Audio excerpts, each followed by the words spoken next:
So win! Siyempre, we want to say hi and welcome sa mga bagong katropay nakakalipat lang sa ating programa. Kasama pa rin natin ang napakagandang si Miss Tuesday Vargas at ang ating payag hunter na si Sir Braggs. Babalikan natin ang ating easy round question, okay? At ito ay, ano ang kwentong barbero? A. Inumin ni Boyet, B. Sandwich ni Boyet, or C. Both A and B. Ang tamang sagot natin ay A. Inumin ni Boyet. Nakita natin buko. Pero kapag tama ang kasagutan nyo, madadagdagan ang ating weekly jackpot prize ng 300 pesos. Miss Tuesday, Sir Braggs, alamin na natin.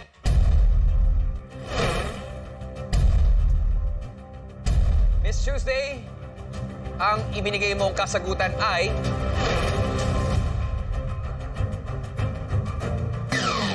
mali! C, both A and B. Sabi ko na nga ba, dati ako maniwala sa'yo, Braggs. Bakit pag mali, nagkakasisihan? Ni-rewind natin kanina. Sabi nyo, maniniwala ko dahil teacher talaga. Pero dapat na nga naman. Bakit nga ba nagkalituhan? Kasi parang yung nakasulat siomai, tas hotdog yung kinain. Parang medyo may ganun diskaril lang konti. Kasi naman, teacher Papatawag ko ito sa principal's office. Pero ang maganda kasi dito, nakita na natin kung paano yung mechanics ng ating watchable para sa mga susunod na round, sa mga susunod na araw, pwede tayong bumawi. Yes. Okay?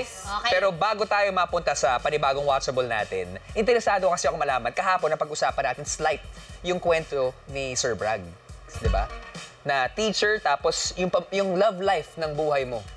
Ay, wow! May drama rin siya. Si, yung pamangkin, di ba? Yeah, si Kylie. Si Kylie. Grabe yung pagmamahal na binibigay mo para kay Kylie. At ramdam namin dito sa studio eh.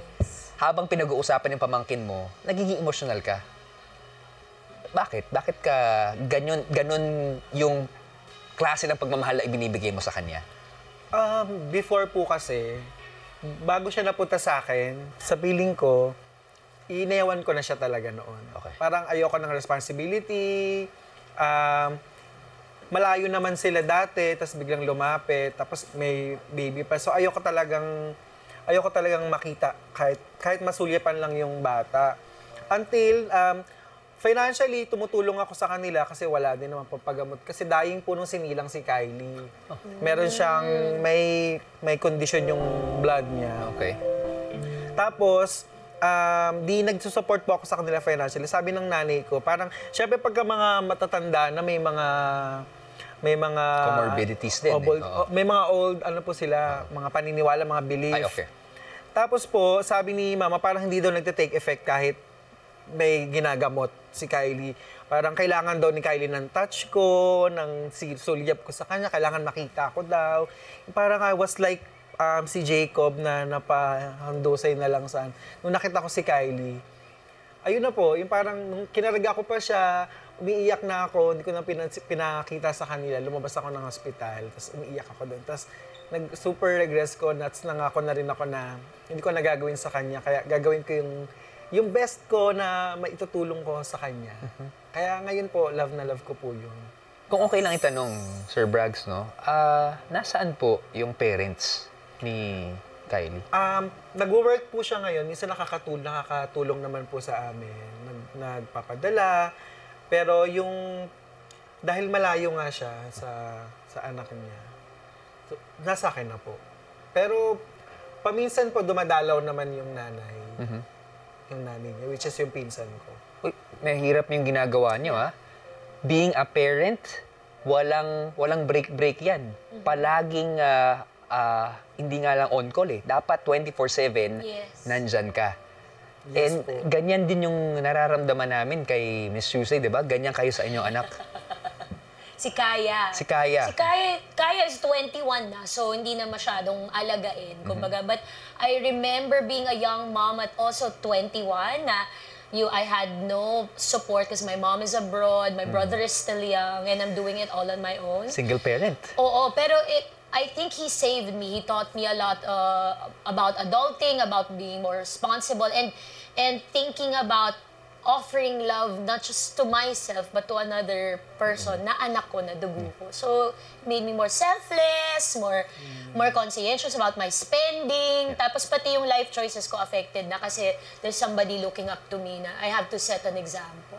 So, thank you so much. I'll be back for the swimsuit competition. Uy, taga lang, hindi pa Parang ito. beauty queen yung answer ko dun Thank you so much, Mrs. World. Parang ganun yung Mrs. World. Mrs. World. Ngayon naman gusto namin marinig yung siguro piece of advice para sa isang masabi na nating parent. Tumatayong Yes. parent para kay Kylie, di ba?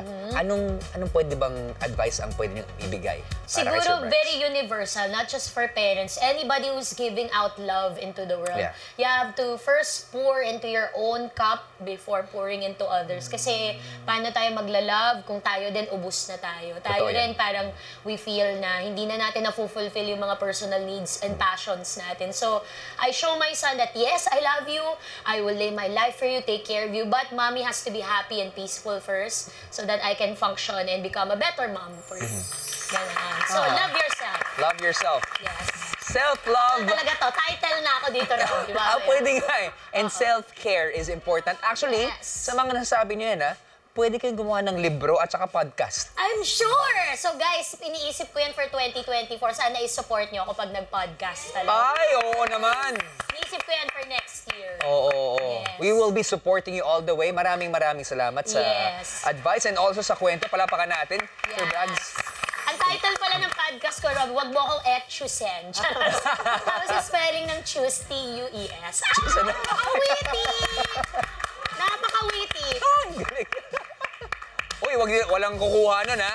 Sa kanya na yun talaga. Ano ko na yun, Copyright na yan. Copyright. Pero Trademark na yan. whatever happens, andito lang yung pamilya namin nakasuporta sa pangarap mo. Okay? Maraming salamat. At ngayon, itutuloy na natin ang ating laro. Lalong-lalo na, sigurado ko si Kaya at si Kylie matutuwa kapag nakuha nyo ng tama ang ating medium round. Kaya naman, simulan na natin ang ating medium round. Let's have a watchable reveal! Para sa susunod na round, babalik tayo sa aktingan, drama, kulang sa pansin. Sa watchable na ito, may mga detalye sa eksena na hindi ka puna-puna ng masyado. Kaya ang challenge ay pansinin ang lahat ng detalye dahil dyan manggagaling ang sagot sa mga itatanong ko. And for tonight's KSP, we are featuring Kakata Cute, starring Miss Angeline Quinto and Chad Kinis of Bex Battalion at marami pang kapamilya artist natin. Ang Kakata Cute ay isang fantasy sitcom tungkol kay Lara na isang sales agent na kailangang sagapin ang mga katrabaho niyang tinatangay ng isang misteryosong halimaw. Miss Tuesday, kapag nasagot mo ng tama ang ating medium round question, madadagdagan ang ating weekly jackpot prize ng 700 pesos! At sa round na ito, mas malaki na ang premyo dahil tatlo naman sa inyo mga katropay ang tatanggap ng 1,000 pesos! Medium round, good luck sa inyong dalawa. This is our medium round. Let's watch! Win Galing!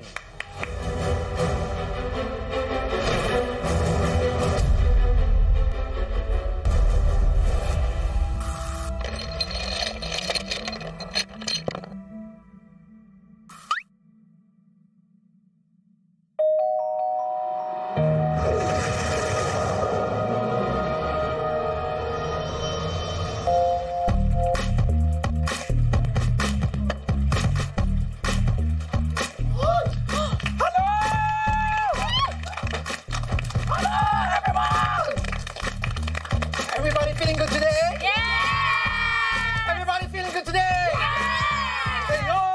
Oh! Hey! Hey! Very good. Hey, Miss Donna! Di ba nga, Sam? Oh, you, halika. Dali mo to sa office, samahan mo ako.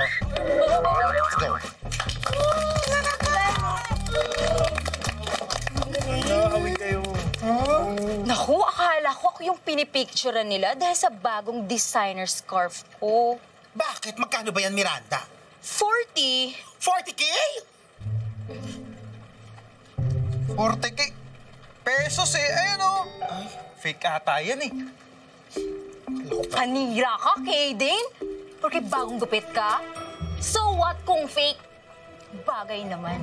Diba, Jairus? Siyempre, Miranda. Tsaka bagay naman kahit ano sa'yo dahil sa symmetrical mong face.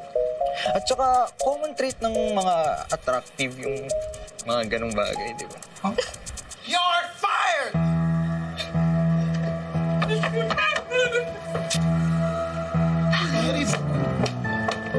Oh, anong tinitingin nyo? Di ba sabi ko back to work?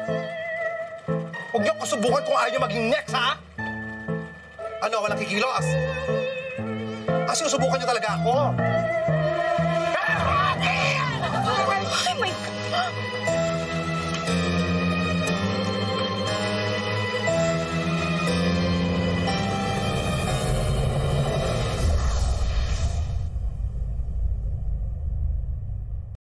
Grabe yung gigil, parang kumain ng pinakurat ah. Oo, iba-iba. Ganun yung gigil talaga, no? Oh, babalikan natin ang ating KSP. Napansin niyo ba yung mga detalye? Marami ako napansin. Pero may tanong ako, Robby. Anong tanong? Ano yung skincare ni Chad para maiwasan? Kasi parang di nakatulog. Chad, I love you! Ay, I miss grabe. you, Chad! We love you, Chad. Ito naman ang tanong ko para kay Sir Braggs. May mga napansin ka ba, lalong-lalo na, sa objective mo sa linggong ito? Hindi ko pa po siya nakita, Kuya Rob. Wala pa. So, isang matinding clue yan sa mga nanonood sa atin. Pero, kung handa na kayo, ibibigay ko na ang katanungan. Are you ready? Yes, Yes. ready! Here we go. Here is our medium round question. KSP, ang tanong. Ilan ang halaman sa tabi ng stage? Is it A3, B2, C4, D1? What you think, mga katropay? Meron lamang kayong 90 seconds para makasagot. And timer starts now. Sir Braggs, kung di mo na itatanong stage design, event design ng isa sa mga negosyo ko. So, Uy. usually pag nagde-design kami ng stage, symmetrical dapat. Okay. Parang malakas kutob ko na yun yung sagot. Yung bilang ng halaman. Ang tanong, ano ba, yung buhay na halaman ba o yung... May ganun pa palang specific. Okay. True. Or Magandang kasama ba si pattern, Ina Evans dun sa bilang? Halaman. Bago tayo pumunta doon, Ay, di ba? gusto ko lang i-remind yung mga katropay natin na panahon na para pindutin ang tamang sagot sa inyong mga devices. Actually, ang ganda nung sinabi nyo. Dahil, gano'ng katagal na yung events company nyo? 12 years sa 12 Weddings years. by TV. Yes. For Galing. all your event needs, just visit our Instagram and Facebook page, Weddings by TV. So, para dito sa ating katanungan, syempre magagamit mo yung skills mo doon. Napansin mo ba kung ilan talaga? Hindi ko talaga napansin, nag-invento lang ako, Robby. Huwag ka lang masyadong usisa. Okay. Kung confident ka actually, panahon na para ikasa ang kasagutan mo. Ay, tama. Yun na lang? Sige po. Sige. Okay? Nagkasundo na sila? Okay naman na kami. Kasado ka na ba? Kasado na! Kasado na po si Miss Tuesday at kayo rin mga katropay. May pagkakataon pa kayong humabol, lalong-lalo na meron na naman tayong 10, 9, 8, 7, 6, 5, 4, 3, 2, and 1. Time is up! Alam mo, sana nagkita tayo. Magkita tayo like bago ka last year. nagplan? Bago ko nag-wedding planning. Okay lang yun. Minsan masarap din maging guest. Para hindi sumasakit yung ulo ko. Ay, Joke lang. nako. Marami ako isasangguni sa'yo. Pero Oo, pwede. sana tama ang ibinigay mong kasagutan dito. Panahon na para malaman ang tamang sagot sa ating medium round question. Let's rewatch.